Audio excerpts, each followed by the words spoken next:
굿모닝 YTN 3부 이어갑니다.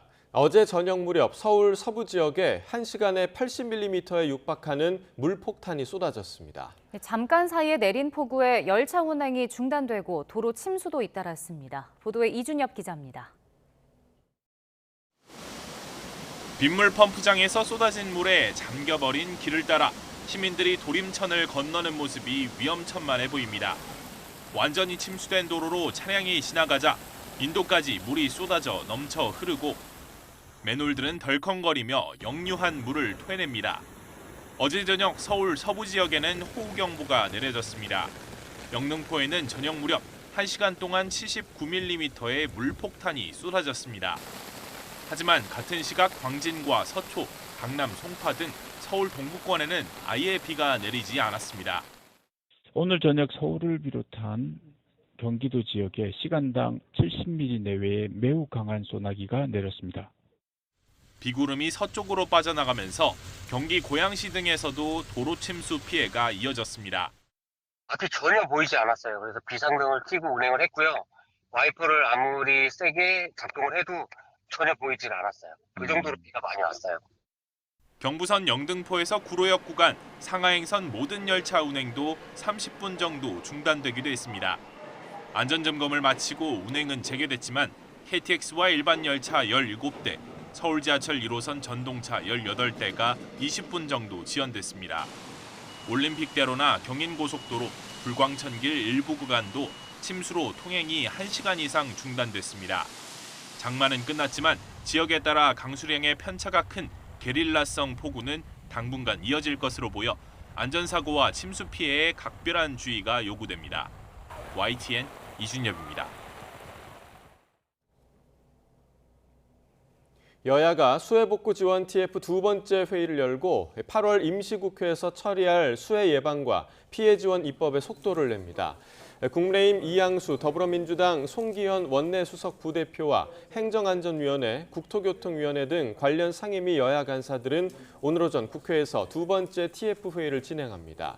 이 자리에서 여야는 4개 상임위 간사들의 협의를 바탕으로 홍수를 예방하고 수해를 지원할 법안들을 추려 입법을 추진한다는 방침입니다.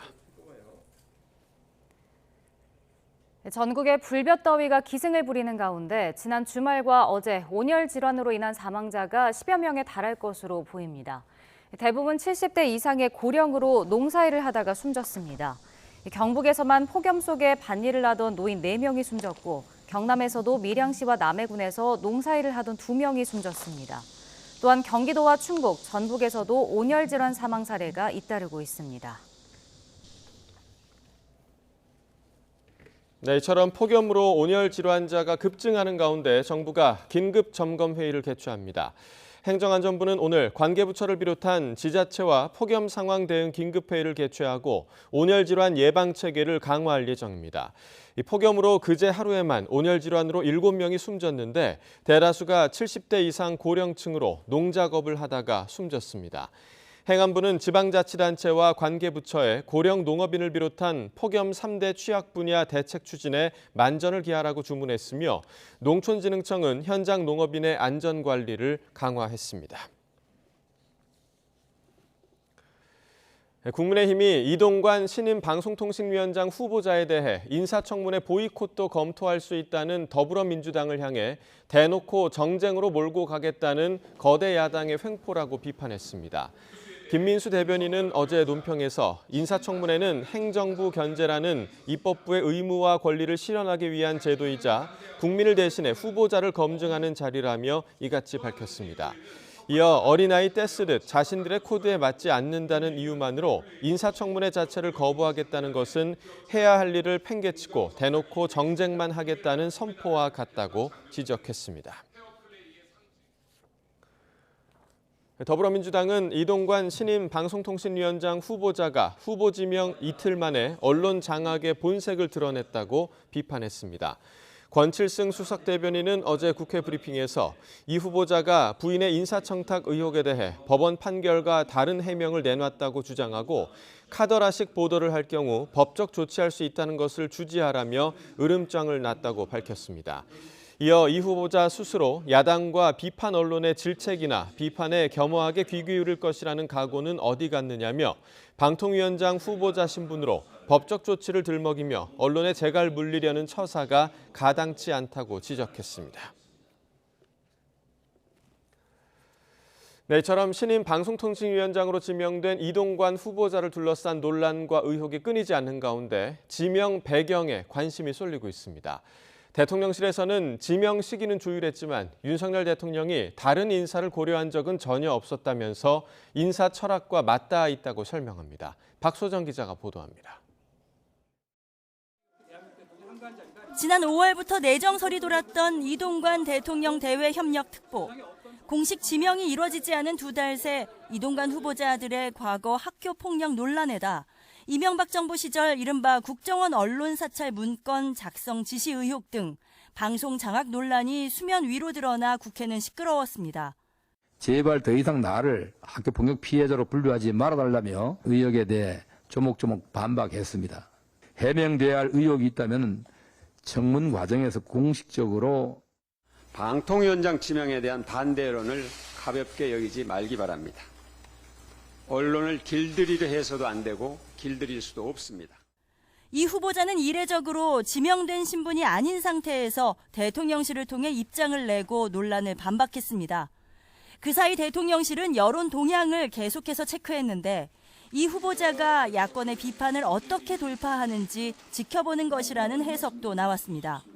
대통령실 내부에서도 임명 반대 의견이 적잖았던 것으로 알려졌지만 결국 지명은 그대로 이뤄졌습니다. 복수의 대통령실 관계자는 윤석열 대통령이 이 후보자에 대해선 단 한 번도 생각이 바뀐 적이 없다고 말했습니다. 윤 대통령의 인사 철학으로 배경을 설명하기도 합니다. 인사할 때 중시하는 것이 전문성 그리고 소신과 강단이며 이런 측면에서 적임자로 봤다는 겁니다. 수차례 여러 장관들의 교체설이 돌았을 때도 한 번 믿으면 오래 쓴다. 국면 전환용 인사는 하지 않는다던 윤 대통령의 원칙과 일맥상통하는 측면이기도 합니다.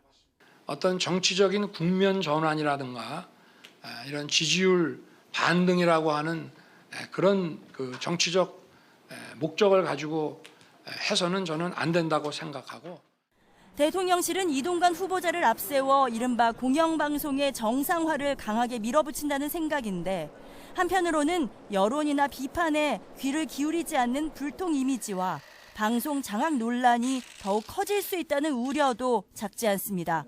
YTN 박소정입니다. 국민의힘 김기현, 더불어민주당 이재명 대표가 이번 주 잇따라 여름 휴가를 떠납니다. 김 대표는 29일부터 다음 달 6일까지 휴가를 내고 가족들과 베트남에 머뭅니다. 김 대표는 휴가길에 기본소득 비판, 세습 자본주의 세대 등 책 3권도 챙긴 것으로 알려졌는데 휴가 기간 차기 총선 구상에도 시간을 할애할 것으로 보입니다. 더불어민주당 이재명 대표 역시 다음 달 1일부터 나흘 동안 수도권 근교에서 휴가를 보내며 하반기 전국 구상에 시간을 가질 예정입니다. 이 대표는 문재인 전 대통령이 추천한 책 같이 가면 길이 된다 등을 읽고 웹드라마 DP 시즌2를 시청할 계획이라고 밝혔는데 이르면 다음 달로 예상되는 검찰의 구속영장 청구 등에 대한 대응 방안도 고심할 것으로 보입니다. 한동훈 법무부 장관이 김성태 전 쌍방울그룹 회장을 봐주기 수사하고 있다는 야당 주장에 대해 범죄 영역에 가깝다고 비판했습니다. 이재명 대표를 향한 검찰 수사가 속도를 내면서 야당과 한 장관의 대립이 더욱 심해질 것으로 보입니다. 보도에 홍민기 기자입니다.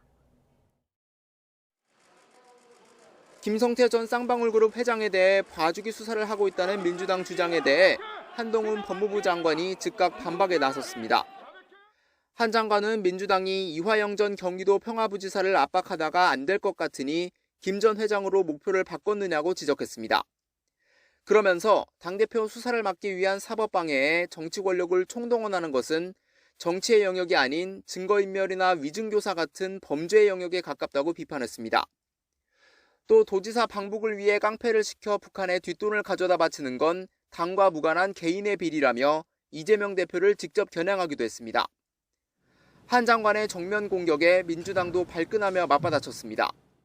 수사 중인 사안에 법무부 장관이 단정적으로 혐의를 규정하고 정치 공세의 선봉장을 자임하고 있으니 기가 막힙니다. 한동훈 장관은 법무부가 아닌 무법부 장관입니까? 대북 송금 의혹과 관련한 한 장관과 민주당의 공방은 이미 열흘 넘게 이어지고 있습니다. 검찰 조사를 받던 이 전 부지사가 대북 송금 계획을 당시 이재명 경기도지사에게 사전에 보고했다며 이 대표에게 불리한 진술을 내놓은 뒤부터입니다. 최근에는 검찰이 이 전 부지사를 회유했다며 민주당 의원들이 검찰청을 찾아가 농성을 벌인 걸 두고서도 설전이 벌어졌습니다. 자기 편이 한 불리한 진술을 뒤집어 보려고 검찰청에 몰려가서 들어놓고 최악의 사법 방해이자 스토킹에 가까운 행태라고 생각합니다. 왜 영치금을 보내면 수사가 방해되는지 좀 더 장관한테 한번 여쭤보시죠. 한 장관은 이에 대해 민주당의 노골적 사법 방해로 모욕받고 있는 것은 우리 사법 시스템이라고 한 번 더 날을 세웠습니다. 수원지검의 대북 송금 의혹 수사가 급물살을 타고 이 대표를 향해 빠르게 흘러가는 가운데 백현동 개발특혜 의혹을 수사하는 서울중앙지검은 이미 이 대표에 대한 소환 조사를 예고한 상황입니다. 법조계 안팎에선 앞서 대장동과 성남FC 의혹처럼 검찰이 백현동과 대북 송금 의혹을 함께 묶어 이 대표에 대한 구속영장을 청구할 수도 있다는 전망도 나오는 만큼 앞으로 양측의 갈등은 더욱 치열해질 전망입니다. YTN 홍민기입니다. 출장 중 성매매하다 적발된 현직 판사에 대해 법원이 다음 달부터 형사재판에서 배제하기로 했지만 늑장 조치 논란이 일고 있습니다.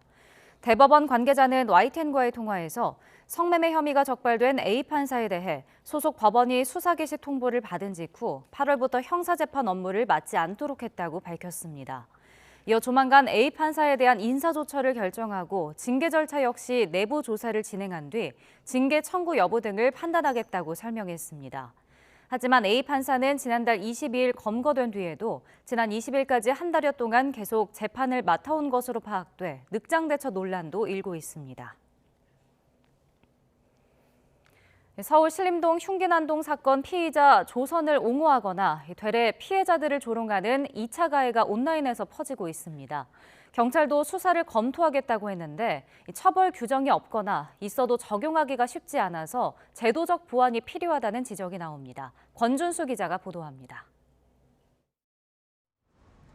신림동 흉기난동 현장입니다. 참혹함과 추모의 마음이 고스란히 남겨진 공간인데요. 현장과는 달리 온라인상에서는 2차 가해가 벌어지고 있습니다. 노약자, 어린아이, 여성은 공격하지 않았으니 가해자를 처벌하지 말자. 신림동 사건을 다룬 뉴스에 달린 댓글입니다. 심지어 가해자지만 멋있다. 여자는 안 찌르는 상남자라며 가해자를 옹호하기도 하는데 이런 댓글에는 각각 좋아요가 3,000개 가까이 표시됐습니다. 뿐만 아니라 가까스로 목숨을 지킨 피해자를 두고 여자친구를 버리고 갔다는 가짜뉴스가 퍼지는가 하면 조롱하는 댓글도 잇따랐습니다. 자신이 평소에 가졌던 약간의 젠더에 대한 갈등이라든지 또 뭐 사소한 문제를 뭐 좋아요라든지 또는 그렇다라는 댓글을 마구마구 갖다가 붙이게 되면서 결국은 사건의 본질은 다른 데 있는데 그런데 2차 가해는 누가 보더라도 상식에 어긋나는 행동이지만 처벌하기는 어렵습니다. 가해자를 옹호하는 발언은 개별 표현의 자유로 여겨지고 세상을 떠난 피해자를 비난해도 모욕죄가 성립되지 않습니다. 특히 고인에 대한 명예훼손은 허위 사실일 경우에만 적용됩니다. 그런 악플 같은 경우는 모욕이나 명예훼손으로 성립이 될 수 있을 것 같은데 이 사자재산 모욕은 처벌 규정이 없어가지고 처벌이 안 되고요. 이 사자 명예훼손에 있어서는 유족이 고소를 해야 되는데 유족이 형사상 고소를 하지 않는다면 처벌이 어렵고 윤익은 경찰청장이 신림동 사건의 2차 가해를 막기 위해 피해자와 유가족 모욕 사례를 살펴보겠다고 밝혔지만 일선에선 수사가 실제로 쉽지 않을 거라 보는 것도 이 때문입니다. 온라인상 2차 가해자를 특정하는 데 시간이 오래 걸릴 뿐만 아니라 잡더라도 처벌할 조항이 마땅치 않은 겁니다. 참혹한 범죄의 틈 바구니에서 피해자와 유족을 2번 울리는 2차 가해. 아픔과 슬픔을 치유하는 과정에서 새로운 상처가 생기지 않도록 실효적으로 제재할 방안을 모색해야 한다는 목소리에 힘이 실리고 있습니다. YTN 권준수입니다. 경찰이 여름방학 기간 어린이 보호구역 스쿨존 내 횡단보도를 눈에 잘 띄는 노란색으로 칠하고 스쿨존 시작과 끝 지점을 표시하는 등 교통안전시설 확충에 나섭니다. 경찰청은 이런 내용을 담은 하반기 어린이 교통안전 대책을 오늘부터 8주 동안 추진한다고 밝혔습니다.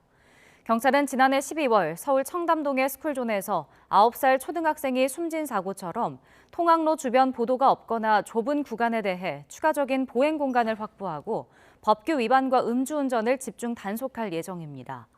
또 학원 수요가 높아지는 방학 기간에 관계부처 합동으로 어린이 통학버스 운영시설의 준수사항 이행 여부를 점검하고 보호자가 탑승하지 않는 경우 현장 계도와 단속을 실시합니다.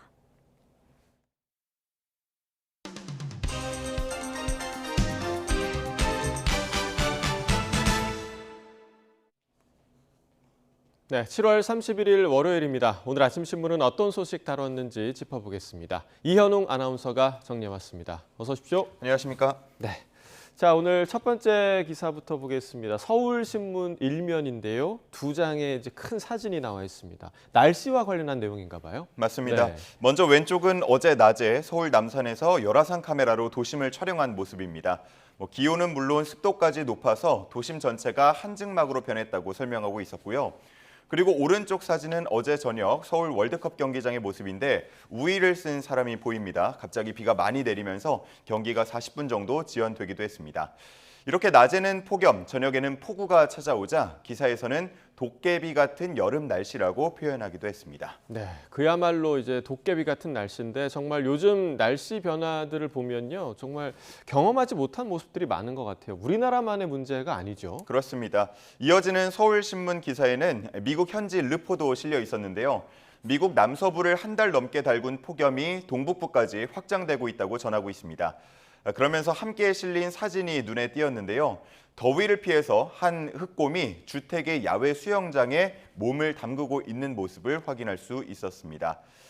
그리고 중앙일보에는 폭염과 관련해서 사진 두 장이 걸려 있었는데요. 먼저 최고 기온이 29일 연속 43도를 넘었다는 미국 서부 애리조나주 피닉스의 명물 사구아로 선인장의 모습, 지금 현재 오른쪽에 실려 있는데요. 사막 날씨에 잘 적응한 식물로 알려져 있지만 저녁에 선선한 공기를 마시지 못하면서 현재 질식사하고 있다고 합니다. 한편 스위스 알프스에서는 만년설이 녹아내리면서 36년 전에 실종됐던 독일 산악인의 시신과 등산화 등이 발견되기도 했습니다. 네, 자 이제는 이 기후 변화, 그러니까 이상 기후에 대해서 생각을 해보면 이 끝은 뭘까라고 생각을 해보면 정말 두려운 마음이 커지는 것 같습니다. 자 다음 기사 보겠습니다. 자, 한국일보인데요. 물 관리 일원화에 대한 기사인가 봐요. 이 사실 방법론에 대해서 여러 논란이 좀 있는 것 같습니다. 맞습니다. 네. 먼저 물 관리 일원화는 30년 논쟁의 결과물이라면서 후퇴할 수 없다는 입장이 있습니다. 이번 여름 폭우로 인한 사고들은 국가 재난대응 체계의 잘못으로 봐야지 이걸 물 관리 일원화 탓으로 몰아가서는 안 된다는 입장인데요. 그러면서 영국이나 독일, 또 캐나다 등 OECD 회원국 중 20곳 이상에서 환경 담당 부처가 물 관리 업무를 통합적으로 수행하고 있다고 그 근거를 대고 있습니다. 즉 지금은 환경부의 역량을 강화해야 할 때라는 주장입니다. 네. 자, 하지만 기후 변화가 좀 심각해지면서 환경부가 관리하기에는 조금 한계가 있다. 이런 지적도 좀 있어요. 그렇습니다. 물 관리 전담 조직이 필요하다는 주장인데요. 중국 등 외국 사례처럼 수자원부 또는 수자원청 신설이 필요하다고 보면서도 행정 조직을 바꾸는 게 어렵다면 대통령 직속 TF를 구성해서 관리해야 한다라고 말하고 있습니다. 한편 환경부를 환경수자원부로 개편하자는 목소리도 나오고 있는데요. 마치 보건복지부처럼 각각 차관을 둬서 환경과 수자원 분야를 담당하도록 하자는 주장입니다. 네, 뭐 어떤 방법이 됐든 우리가 방금 도깨비 같다 이런 얘기를 했지만 이 도깨비 같은 기후 변화에 좀 대응할 컨트롤 타워가 잘 마련이 돼야겠습니다. 자, 다음 기사 보겠습니다. 자, 이번에 동아일보 1면인데요. 구급차가 너무 비좁다 이런 기사인데 저도 사실 옛날부터 이게 너무 좁아서 치료하기에 좀 그럴 만한 공간이 되나 이런 생각을 좀 했던 적이 있거든요. 관련 내용이죠. 맞습니다. 네. 가운데 지금 그래픽과 사진들 나와 있는데요. 함께 보면서 설명을 드리겠습니다. 지금 구급차 2대가 보이실 텐데 소방청에 따르면 현재 국내 119 구급차 1,811대 중에 1,737대, 즉 95.9%는 왼쪽에 나와 있는 것처럼 12인승 승합차를 활용한 소형 구급차입니다. 나머지 74대 4.1%만이 오른쪽에 나와 있는 15인승 승합차를 활용한 중형 구급차입니다. 응급 환자에게 가장 중요한 건 심폐소생술과 기도 확보라고 볼 수가 있겠는데요. 소형차의 경우에는 구급대원이 환자 옆에 비스듬히 앉은 채 환자의 목 안쪽을 제대로 보지 못하고 튜브를 넣어야 하는 상황입니다. 자, 반면 중형차만 되더라도 환자 머리맡에 구급대원이 자리를 할 수 있는데요. 목 안쪽을 보면서 기도 확보를 용이하게 할 수 있다고 합니다. 네.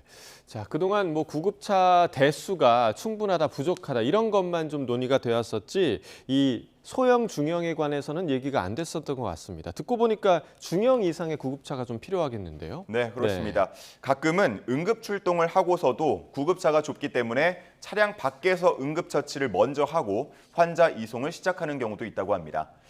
그리고 비좁은 곳에서 업무를 수행하다 보니까 서로 부딪혀서 부상을 입거나 또 허리 디스크 등으로 고통받는 구급대원들도 꽤 있다고 하는데요. 상황이 이렇다 보니까 소형과 중형을 모두 타본 구급대원들은 중형을 더 선호한다는 설문 결과가 나오기도 했습니다. 네, 아까 그 수치로 봐서는 지금 95.9%가 소형차인데 왜 그러면 소형차가 훨씬 더 많게 된 건가요? 네, 뭐 여러 이유가 있을 텐데요. 먼저 자동차 회사들이 구급차 전용 차량을 만들어서 공급하는 일본과는 달리 우리나라 같은 경우는 일반 승합차를 산 후에 구급차로 개조해서 활용하고 있습니다. 점차 15인승 승합차가 단종되고 있기 때문에 중형 이상의 구급차를 마련하기가 어려운 실정이고요. 과거에 해외 브랜드 모델을 활용한 적도 있지만 유지와 개량이 힘든 탓에 폐기되기도 했습니다.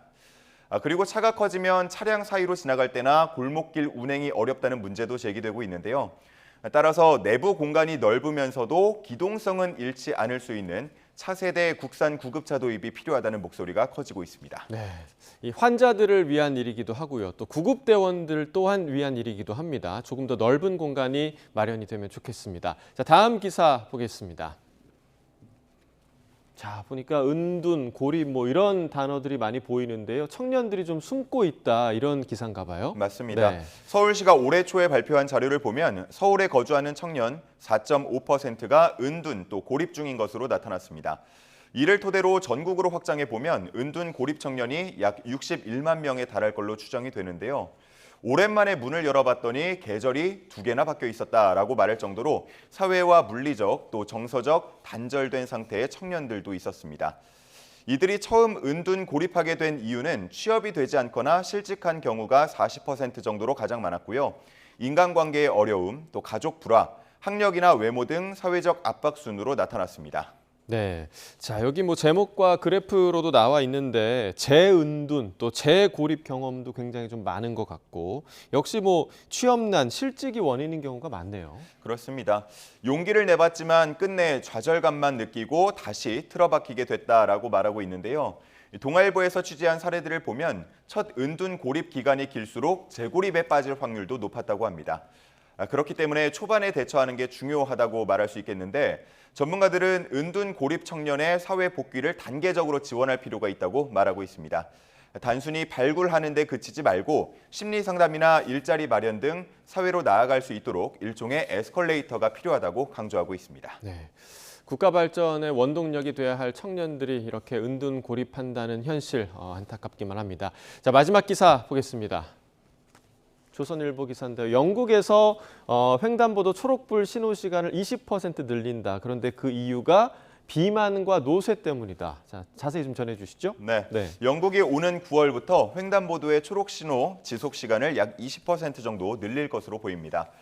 그동안은 사람들이 걷는 속도를 초속 1.2m 정도로 계산해 왔는데 앞으로는 초속 1m를 기준으로 해서 신호 시간을 더 늘리겠다는 겁니다. 사람들이 걷는 속도를 더 느리게 보는 건 이 고령화와 비만이 그 이유라고 할 수 있겠는데요. 지난 1월 영국 하원이 밝힌 비만 통계를 보면 영국 성인 26%가 비만으로 나타났고요. 38%는 비만 전 단계라고 볼 수 있는 과체중으로 집계가 됐습니다. 최근 시간 내에 횡단보도를 건너기 어렵다는 호소가 많아졌다고 하는데요. 안전사고를 우려해서 이렇게 신호 시간을 더 늘리기로 했습니다. 네, 굿모닝 브리핑 오늘 여기까지 듣겠습니다. 이현웅 아나운서와 함께했습니다. 고맙습니다. 감사합니다.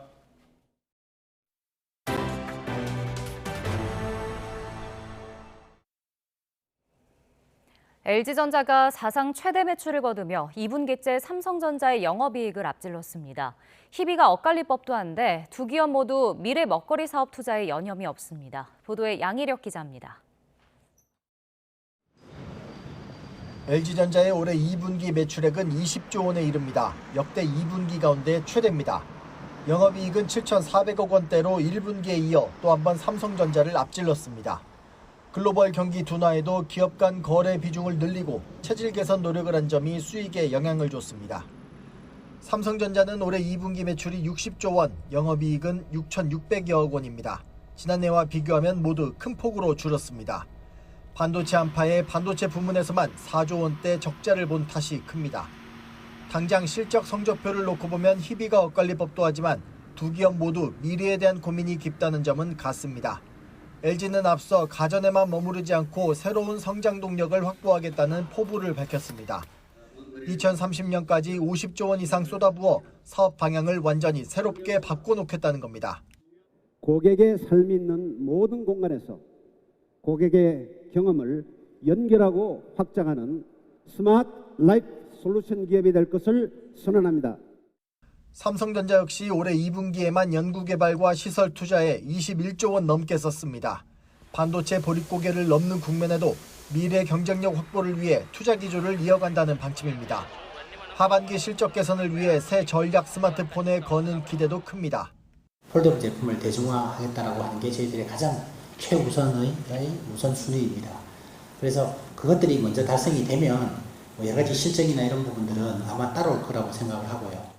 한치 앞을 내다보기 힘든 경제 파고 속에 삼성과 LG 모두 생존을 위해 치열하게 변화를 모색하고 있습니다.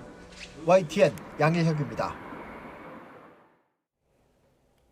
금융당국이 시장 종사자들의 부정행위에 대해 엄정 대응을 예고했습니다. 최근 1년 동안 금융사 내부 징계를 살펴보니 솜방망이 처벌 수준인 견책에 그친 경우가 60%에 육박한 것으로 나타났습니다. 엄윤주 기자입니다. 경기도 안양에 있는 KB증권 지점. 지난 2018년 11월 이곳에서 근무하던 당시 A 부장과 B 과장은 한 고객에게 해외 ETF 매수를 추천했습니다. 이 과정에서 이들은 고객의 동의 없이 투자 성향을 공격 투자형으로 전산 변경했고 이후 제대로 된 상품 설명도 하지 않았습니다. 결국 이 고객은 1,040여만 원의 손실을 봤습니다. 사건 발생 이후 4년 만에 내부 감사를 벌였지만 A 부장은 견책, B 과장은 감복 1개월에 그쳤습니다.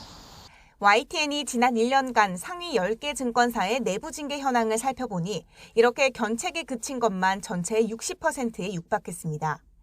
감봉이 27%로 뒤를 이었는데 면직에 해당하는 사례는 단 1.5%로 전체 205건 가운데 3건에 불과했습니다. 보통 증권사 내부적으로 견책, 감봉, 정직, 면직 순의 징계 절차가 있는 것을 고려하면 대부분 약한 조치로 끝난다는 뜻입니다.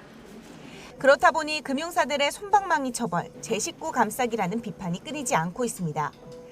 내부 관리 감독이 부실하니 금융사고를 예방할 수 없다는 겁니다.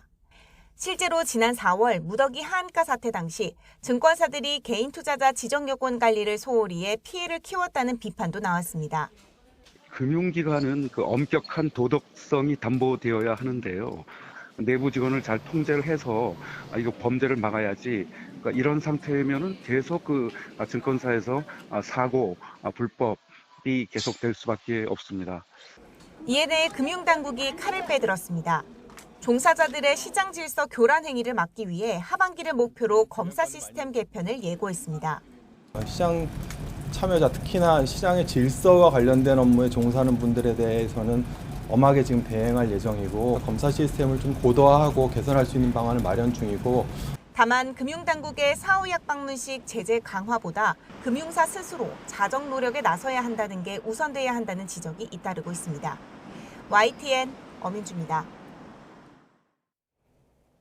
서울시가 이달 1일 서해선 대곡 소사 구간 개통 이후 지하철 9호선을 이용하는 인원이 늘어나면서 오늘부터 출근 시간대 9호선 운행 횟수를 4회 늘리기로 했습니다.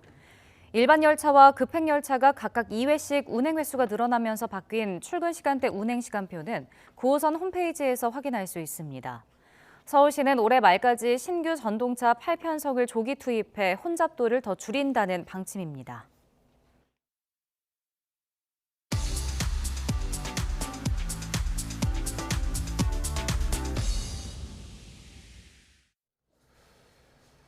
경제 소식을 빠르고 친절하게 전달해 드립니다. 오늘 굿모닝 경제는 유혜미 한양대학교 경제금융대학 교수와 함께하겠습니다. 그래서 어서 오세요. 어서 오십시오. 자, 최근 들어서 국내 증시가 살아나는 모습을 보이면서 개인 투자자들이 다시 좀 주식 시장을 찾고 있는 모습을 보이는데 투자자 예탁금이 1년 만에 최대로 늘었다라고 하거든요. 투자자 예탁금이라는 게 정확하게 어떤 뜻인가요? 이 투자자 예탁금이라고 하는 것은 그 주식을 매수하기 위해서 증권사에 예치한 금액, 여기에다가 이제 주식을 팔고 찾지 않은 돈을 의미하는 건데요. 이게 언제든지 주식을 매수하는데 사용될 수가 있기 때문에 증시 대기 자금으로 불립니다. 그러니까 증시 대기 자금이 많을수록 이제 주식 시장에 들어가려고 하는 자금들이 많은 것이니까 주식 시장이 조금 더 훈풍이 불고 좀 과열될 조짐도 보인다고 볼 수가 있겠는데요. 이 증시 대기 자금이 가장 많이 몰리는 부분이 사실 요새 2차 전지 종목입니다. 그래서 2차 전지 광풍이라고도 불리는 그래서 2차 전지 쪽으로 개인 투자자들의 그 주식 투자 자금이 굉장히 많이 몰리고 있는 그런 현실입니다. 네. 현재. 지금 얘기해 주신 대로 그 2차 전지에 지금 좀 과열이 되고 있잖아요. 이게 하루에 보니까 시가총액이 수십조 원이 움직일 정도라고 하는데 이런 열풍을 좀 어떻게 생각하고 계신가요? 최근에 이제 개인 투자자들이 2차 전지 쪽으로 굉장히 많이 몰리는 것은 어떻게 보면 2차 전지 주가가 굉장히 많이 빠르게 급등을 하면서 여기에서 소외되는 사람들이 추격 매수에 나간 것도 이제 급등세를 이끄는 그런 요인으로 작용을 했는데요. 이게 아무래도 성장성이 높은 그런 종목에 투자를 하는 것은 주식 투자자로서 당연한 일이라고 볼 수도 있겠지만 이게 이제 얼마만큼 고평가인지가 상당히 중요한 것이거든요. 근데 현재는 뭐 PBR이라든지 PER이라고 하는 이제 순자산 대비해서 주가가 어느 정도인지 아니면은 이익 대비해서 어느 정도인지 이런 나타낸 전통적인 주식시장에서의 평가 지표들이 있습니다. 이런 게 사실은 성장성이 높은 종목들은 이제 다른 가치주에 비해서는 훨씬 더 높은 것이 사실이긴 한데 다른 성장주하고 비교해도 이 2차 전지 종목들의 PBR이나 PER이 굉장히 높은 수준이거든요. 그래서 지금은 어떤 기초적인 약간 펀더멘탈로 설명하기 좀 어려운 부분까지 고평가가 되어 있어서 지금 이제 2차 전지 종목으로 다시 또 들어가시려고 하는 그런 분들은 좀 주의하실 필요가 있을 것으로 생각됩니다. 네, 그러니까 방금 전에 저희가 그래프로 봤지만 올 1월보다 지금 10배 넘게 뛴 모습을 좀 보실 수가 있고 그야말로 에코프로 광풍이 언제까지 불지 좀 지켜봐야 할 대목인 것 같고요. 부동산 소식도 좀 짚어보겠습니다. 부동산 시장도 이제 많이 개선이 되면서 청약 시장에도 좀 훈풍이 불고 있는 그런 상황입니다. 지난달에 청약자 수가 10만 명에 근접했는데 그래도 이제 지역별로 편차는 지금 큰 상황이죠. 예, 청약자들이 굉장히 이제 많이 늘어나고 있습니다. 그래서 지금 이제 청약자 수가 10만 명에 근접을 했습니다. 6월 달에 따르면. 그런데 이 청약 시장이 지역별로 격차가 상당히 큰데요. 서울 지역은 이제 청약 열기가 굉장히 후끈하고 그다음에 경북이라든지 경남이나 충북과 같은 그런 지역도 청약 경쟁률이 뭐 25대 1 이상 이런 식으로 굉장히 높게 유지가 되고 있는데요. 그런데 또 반면에 지방에서는 1대 1도 되지 않는 경쟁률이 1대 1도 되지 않는 지역들도 상당히 많거든요. 그래서 서울과 지역 간의 부동산 경기가 굉장히 다르게 움직이고 있는 것을 확인을 할 수가 있습니다. 그런데 이렇게 그냥 청약 시장만 최근에 이렇게 부동산이 양극화되는 것이 아니라 이게 약간 추세적으로 주택 가격이 서울과 지방 간에 그 격차가 점점 확대가 되고 있거든요. 그래서 단순히 현재만 그런 것이 아니라 이게 추세적으로 지속되는 것이 앞으로 여러 가지 사회 문제로도 번질 수가 있어서 이런 부분에 좀 주의를 기울여야 될 필요가 있을 것으로 생각됩니다. 네. 이 편차가 또 지금 경매 시장에서 봐도 나타나는 것 같은 게 서울 그리고 강남권에 좀 수요가 몰리더라고요. 강남 3구 같은 경우는 아파트 낙찰 할결이 90%를 넘어섰는데 그럼 부동산 시장 양극화는 뭐 어쩔 수 없는 건가요, 당분간? 네, 당분간은 사실 어쩔 수 없기는 한데요. 이게 제가 말씀드렸듯이 추세적으로 주택 가격도 격차가 확대가 되고 있지 않습니까? 왜냐하면 이 최근에 이렇게 서울이라든지 강남 지역으로 이제 많이 몰리는 이유는 주택 1.3 대책 이후 부동산 관련된 여러 가지 규제가 이제 완화가 되면서 주택 시장이 조금 이제 반등하는 모습을 보이고 있는데 반등을 하는 것이 아무래도 수요가 많이 몰리는 지역, 그러니까 강남 3구라든지 아니면 서울 수도권 이런 지역으로 네. 우선적으로 수요가 몰리고 있는 거거든요.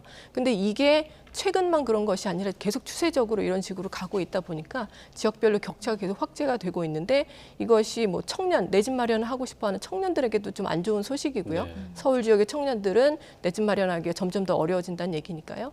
그리고 주택을 보유하고 있는 입장에서는 서울 지역에 보유하고 있는지 아닌지에 따라서 또 주택 가격도 격차가 계속 확대되니까 자산의 불평등도도 확대가 되고 이거 이제 경제적 불평등도가 확대되는 경로이기 때문에 정부가 주택 수요를 좀 분산하는 정책을 지역 균형 정책과 더불어서 같이 좀 실행할 필요가 있다고 생각하고 있습니다. 네. 자, 주말 동안에 들어왔던 소식도 좀 다뤄보겠습니다. 조 바이든 미국 대통령이 이 첨단 기술과 관련해서 미국 기업이 중국에 투자를 하는 걸 제한한다. 이런 내용의 행정명령에 곧 서명할 것으로 보인다. 이런 소식이 들어왔었는데 미국 내부에서 또 반발의 목소리도 있었거든요. 이 부분 좀 어떻게 봐야 할까요? 예, 사실은 이제 바이든 행정부 초기부터 이런 이제 움직임이 있었습니다. 그래서 중국에 대해서 투자를 좀 금지하거나 아니면 이제 수출을 제한하거나 하는 그런 조치들을 시행하려고 했었는데 사실 민간 기업 입장에서는 여러 가지 투자라든지 수출이 제한되는 것이 반갑지 않은 소식이기 때문에 그것에 대한 반발이 많이 있었습니다. 그런데 최근에 좀 분위기가 바뀌어가지고 이것이 행정명령을 통해서 이렇게 대중 투자를 좀 금지하는 것이 조금 더 힘을 받을 수 있는 그런 환경이 조성이 되고 있는데요. 얼마 전에 상원에서도 대중 투자를 금지하는 법안이 통과가 됐습니다. 그래서 이번에는 조금 더 이것이 더 진전될 것으로 보이고 있습니다. 이렇게 되면 그럼 이제 중국 같은 경우는 이제 완전히 분리돼서 첨단 기술 분야에서 좀 고립될 가능성이 커지는 것 아닌가요? 네, 그렇습니다. 그동안 이제 중국에 굉장히 여러 가지 신생 기술을 바탕으로 한 기업들이 많이 있었습니다. 이런 기업들이 처음에 투자를 미국의 거대 자본으로부터 많이 받았거든요. 그래서 미국의 벤처 캐피탈이라든지 아니면 사모펀드들이 중국의 신생 기업에 투자를 하면 이 기업들이 신기술을 개발하고 나서 이 중국의 내수 시장이 워낙에 크지 않습니까? 그래서 이 내수 시장에서 충분히 테스트를 하고 이것이 이제 글로벌 시장으로 진출을 했단 말이에요. 그럼 진출을 하고 난 다음에 이제 기업 가치가 점점 커져서 기업 공개를 하게 되면 막대한 이익을 또 미국의 이제 투자 자본들에게 돌려주는 이런 형태로 미국과 중국이 좀 협력해서 자본과 기술이 같이 이제 나아가는 그런 방향이었는데 지금 이것이 완전히 끊기게 되는 거죠. 그래서 중국 입장에서는 미국의 거대한 자본이 투자로 이제 들어오는 것을 더 이상 받을 수가 없기 때문에 중국 정부 입장에서도 굉장히 지금 위협을 느끼고 있고요. 그래서 중국 정부가 단순히 이제 민간 자본뿐만 아니라 국영 자본까지도 이런 신기술을 개발하는데 굉장히 이제 박차를 가해서 이제 투자를 하려고 하는 입장입니다. 그래서 여러 가지 중국의 기업들이 지방자치단체하고 좀 협력을 하고 있는 그런 상황이라고 볼 수가 있겠습니다. 네. 그러니까 중국 입장에서도 이제 이러한 분위기에 대응을 해야 되는 그런 상황인데 당장 다음 달부터 갈륨 또 게르마늄 수출을 통제한다. 이렇게 지금 얘기가 들어와 있습니다. 그러니까 자원을 조금 무기화하는 듯한 그런 느낌이거든요. 이 광물들에 대해서 좀 설명을 좀 해주시죠. 예, 이 갈륨하고 게르마늄이라는 게 뭐냐면요. 갈륨은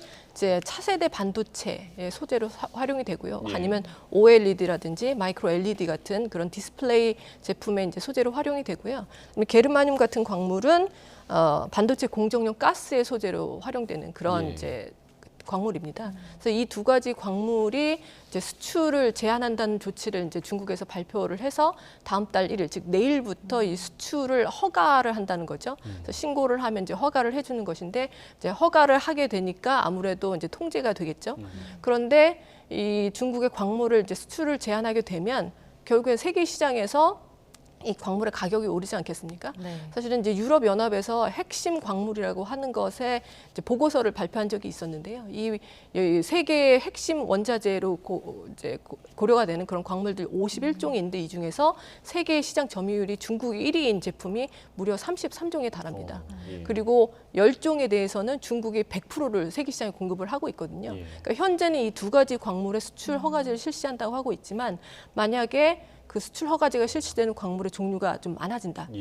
우리나라도 굉장히 타격을 입지 않을 수가 없습니다. 현재는 이 두 가지 광물은 우리나라에서 그렇게 많이 사용하고 있는 광물은 아니거든요. 근데 히토류라든지 흑연이라든지 하는 다른 광물까지 이 수출 제한 조치가 좀 확대가 된다면 우리나라 기업들도 타격이 불가피하기 때문에 우리 정부에서도 이런 광물들을 좀 충분히 확보할 수 있는 다른 그런 방법들을 빨리 강구해야 될 것으로 생각이 됩니다. 네, 알겠습니다. 네, 굿모닝 경제 오늘 여기까지 듣도록 하겠습니다. 유혜미 교수와 경제 이야기 나눠봤습니다. 고맙습니다.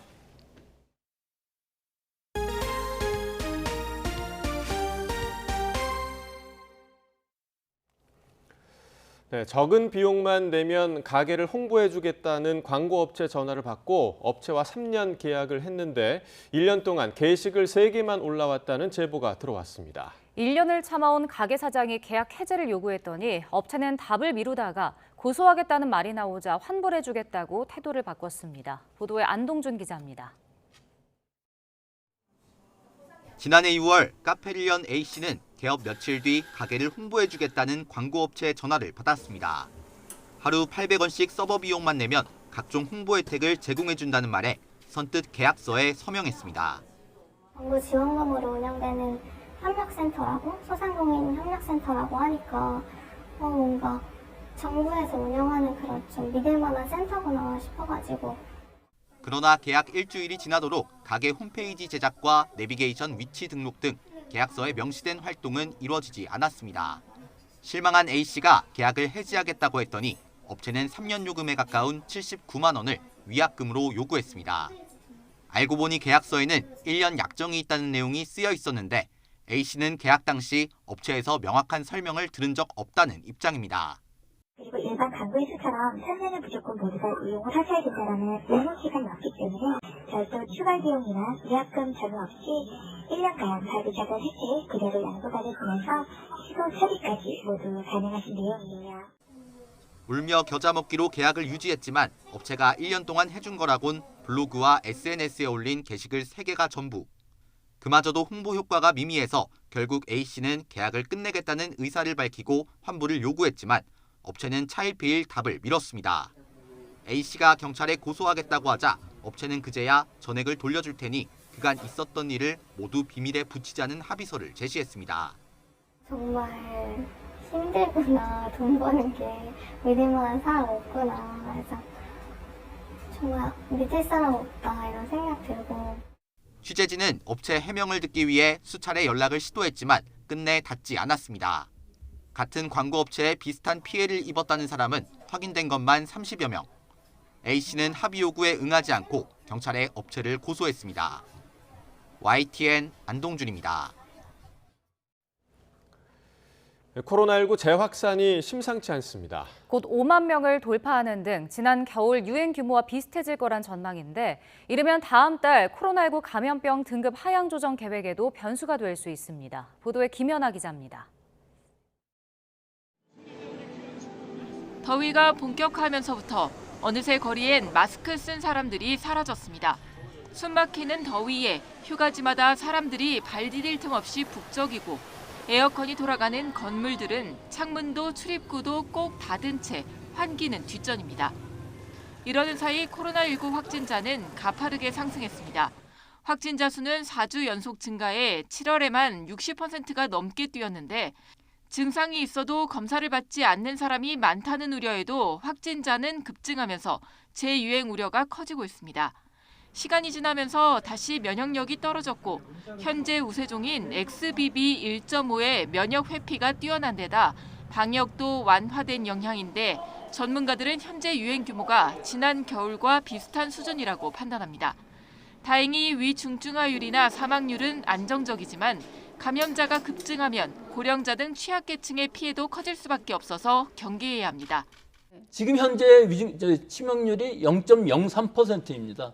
이것은 독감과 크게 차이가 나지 않고 오히려 독감보다 약간 낮은 편인데 그런데 독감과 많이 다른 점은 고령층의 경우에 있어서는 굉장히 위험하다는 것이죠. 코로나19 확산세는 이르면 다음 달 발표될 코로나 감염병 등급 하향 조정에도 변수가 될 전망입니다. 감염병 4등급으로 조정 시 대형 의료기관이나 요양원 등 감염 취약시설에서도 실내 마스크 착용 의무가 권고로 바뀌는 데 대한 우려가 크기 때문입니다. 때문에 감염병 등급 완화에 앞서 고령자와 취약시설 입소자 보호 방안 등을 좀 더 고민하고 10월 XBB 변이 기반 새 백신 접종 시 고령층 접종률을 올리기 위한 강력한 유인책도 필요하다는 지적입니다. YTN 김현아입니다. 서울 용산구에서 고양이 2마리가 고병원성 조류 인플루엔자에 감염된 데 이어 나흘 만에 또 다른 의심 사례가 발생했습니다. 농림축산식품부는 서울 관악구 고양이 보호소에 있는 고양이를 검사한 결과 고병원성 AI 의심 정황이 확인됐다고 밝혔습니다. 해당 고양이는 인근 동물병원에서 식욕부진과 호흡기 증상 등으로 내원해 진료받던 중 폐사해 동물병원장이 검역본부에 신고했습니다. 이후 동물병원과 보호소를 모두 조사한 결과 동물병원에서 1마리, 보호소에서 2마리 추가로 더 의심 사례가 나왔다고 설명했습니다. 전국이 찜통 같았던 휴일, 해수욕장은 피서객들로 붐볐습니다. 바다까지 가지 못한 시민들도 무더위를 피해 도심 속 수영장을 찾았습니다. 김다연 기자입니다. 해수욕장이 찜통 같은 더위를 피해 달려온 피서객들로 붐빕니다. 둥실둥실 바다 위를 떠다니고 모래섬을 만들며 여름의 추억을 쌓아봅니다. 바다 위를 나는 보트를 타고 빠르게 달리다 보면 스트레스까지 날아갑니다. 요새 너무 더워서 약간 더운 게 아니라 뜨거웠는데 바다 와서 바닷물 들어가니까 차갑고 시원해서 좋아요. 멀리 있는 바다까지 가지 못한 시민들은 도심 속 수영장에서 물속으로 뛰어듭니다. 친구들과 물총 싸움도 하고 헤엄도 치다 보면 어느새 더위가 싹 날아갑니다.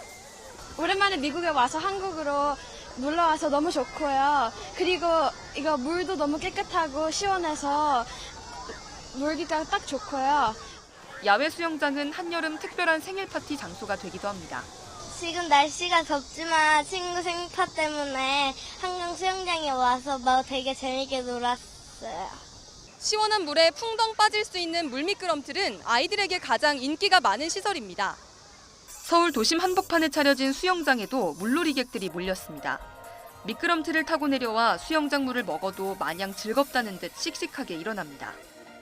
저번에 친구들이랑 와서 지금 한 번 더 왔는데 지금 여름인데도 시원하고 재밌어요. 스릴감 있고 빨리 내려오니까 재밌어요. 물놀이를 마치고 먹는 간식은 어느 때보다 꿀맛입니다. 순대가 맛있어서 2번 먹었고 날이 많이 더웠는데 더위가 다 풀린 것 같아요. 싹 다 풀렸어요. 불볕더위가 그야말로 절정에 달했던 하루. 절로 얼굴이 찌푸려질 만한 날씨였지만 수영장과 해수욕장으로 향한 시민들은 오히려 더위를 만끽하는 모습이었습니다. YTN 김다현입니다. 본격적인 휴가철을 맞아 피서지에서 불법 숙박 영업이 기승을 부리고 있습니다. 아파트나 다가구 주택을 숙박시설로 꾸며 손님을 받는 건데요. 안전관리가 취약한 데다 사고가 나도 보상받기 어려운 만큼 주의가 필요합니다. 보도에 송세혁 기자입니다. 강원도 한 바닷가에 있는 아파트. 단속반이 공유 숙박 앱으로 예약한 뒤 찾아가 봤습니다. 침구류는 펜션처럼 꾸며졌고 냉장고는 텅 비어 있습니다. 하룻밤에 50만 원씩 불법 숙박 영업을 하다가 적발된 겁니다. 저희가 여기 내준 것이 아니라서 저희가 기준이 되는 단독 경보 감지기는 없어요. 도시 지역 주거용 건물에서 내국인을 상대로 숙박 영업을 하거나 신고하지 않고 농어촌 민박을 운영하면 불법입니다. 이렇게 불법 영업하는 아파트나 다가구 주택 등은 강원도 내에서만 2,000곳에 달하는 것으로 추정됩니다. 특히 휴가철엔 방을 구하기 어렵다 보니 불법 영업이 더욱 기승을 부립니다. 불법 숙박업소는 안전점검을 받지 않아 안전사고에 취약할 수밖에 없습니다. 실제로 3년 전 동해시에서는 미신고 숙박업소에서 가스 폭발로 일가족 등 7명이 목숨을 잃기도 했습니다. 숙박시설이나 민박시설에 의무적으로 영업신고증이나 표지판을 설치하게 돼 있고요. 이용하기 전에 그런 걸 확인하면 되겠습니다. 공유 숙박 앱에서 등록 여부를 확인할 수 있는 제도 보완도 필요해 보입니다. YTN 송세혁입니다. 서울시가 외국인 관광객이 많이 찾는 명동을 중심으로 바가지 요금 집중 단속에 나섭니다. 서울시는 오늘부터 다음 달 11일까지 2주 동안 경찰과 함께 명동 일대 가격 표시제 준수 여부를 점검합니다. 또한 식품위생과 판매대 규격, 보도위 불법 적치물 여부도 확인합니다. 서울시는 명동 외에도 종로와 청계, 동대문, 이태원, 홍대 등 7개 관광특구도 점검할 예정입니다. 최근 서울을 찾는 외국인 관광객이 급증하는 가운데 명동을 비롯한 일부 지역에서 바가지 요금 논란이 불거졌습니다. 파키스탄 북서부에서 열린 정치 행사에서 폭발물이 터져 200명 안팎의 사람들이 숨지거나 다쳤습니다. 경찰은 탈레반과 갈등을 벌이며 이 지역에서 테러를 일삼아온 IS의 소행일 가능성을 염두에 두고 수사하고 있습니다. 보도에 조용성 기자입니다. 사이렌이 요란하게 울리는 가운데 부상자들이 들것에 실려 나옵니다. 둘이서 팔다리를 잡고 쓰러진 사람을 들어 옮기는가 하면 피를 뒤집어 쓰고 걸어 나오기도 합니다. 파키스탄의 친탈레반 성향 종교 지도자가 정당 행사를 여는 도중 폭탄 테러가 일어났습니다.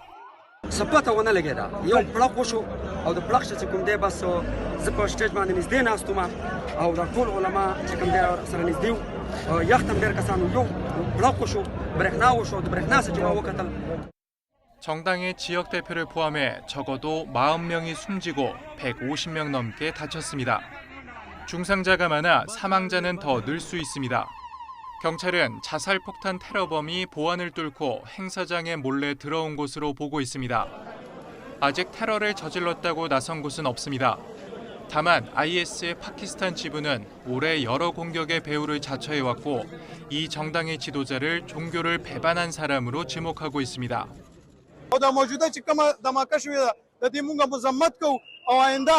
آینده چې ان شاء الله کچاري د جمعیت علماء اسلام خلک دغه ټارګټ شول نو بیا به موږ آزاد یو موږ خپل تحفظ به خپل کوو.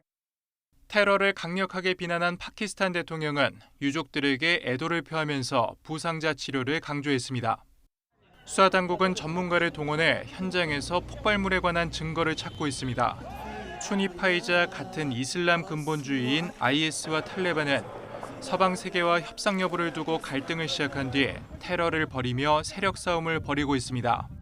YTN 조용성입니다.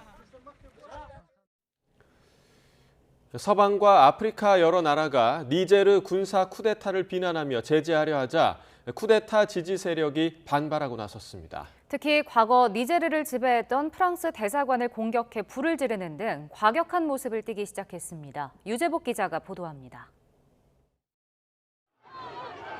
쿠데타 지지 시위대가 프랑스 국기를 불태우며 환호합니다. 프랑스 대사관에는 돌을 던져 유리창이 깨졌습니다. 대사관 곳곳에 불을 질러 연기가 치솟습니다. 군인들이 최루탄을 쏘며 저지에 나서 다친 사람이 생기기도 했습니다. European Union, African Union, and ECOWAS. Please stay out of our business. 쿠데타가 일어난 지 며칠이 지나면서 지지 시위대는 수천 명까지 불어났습니다. 거리 행진에 나선 사람들 손에 러시아 국기가 들려 있습니다. 프랑스 타도 푸틴 러시아 대통령 만세라고 쓰인 플래카드도 눈에 띕니다. 쿠데타 세력의 중심인 티아니 대통령 경호실장은 스스로 국가 원수임을 천명했습니다. 하지만 과거 니제르를 통치했던 프랑스를 포함한 서방은 쿠데타를 반대하며 원조 중단을 발표했습니다. 니제르와 인접한 서아프리카 경제공동체 15개 나라 정상은 쿠데타 주도 세력의 자산을 동결하고 여행도 금지하기로 했습니다. 일주일 안에 헌정 질서를 회복하지 않으면 군사 행동도 불사하겠다고 밝혔습니다.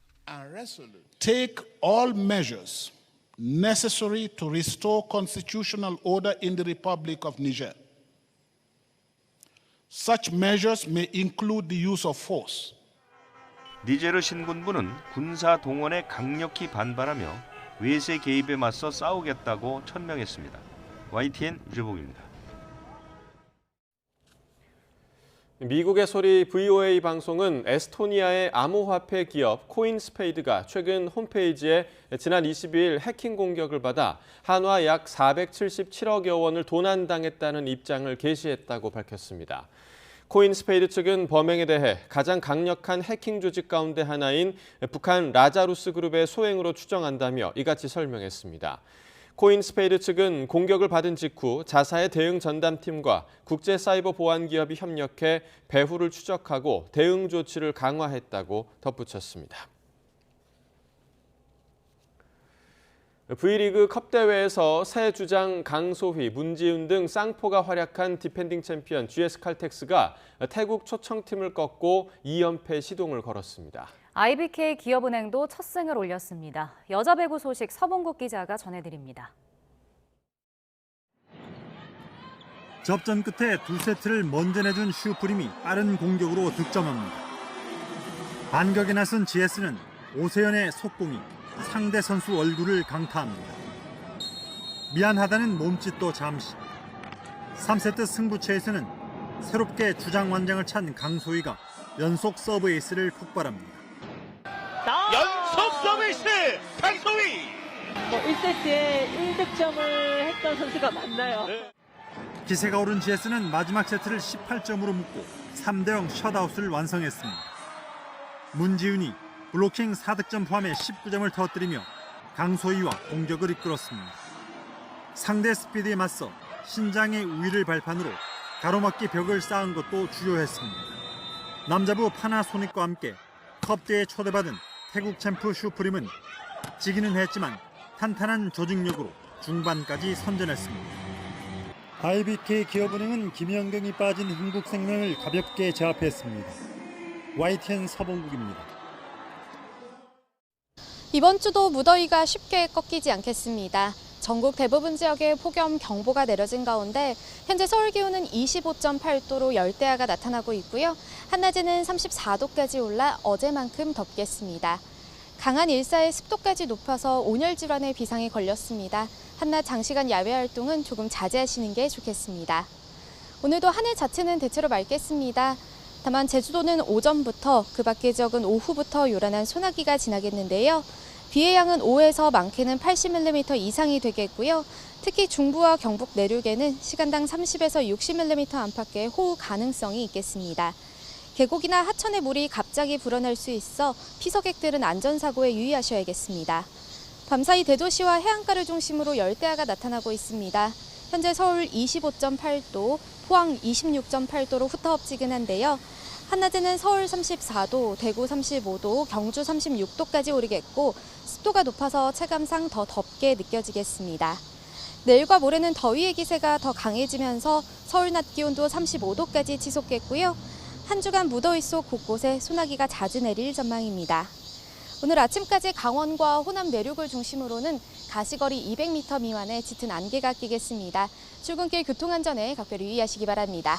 지금까지 YTN 원희다입니다. 네, 이상으로 월요일 굿모닝 YTN 마칩니다. 잠시 후 뉴스라이더가 방송됩니다. 시청해주신 여러분 고맙습니다.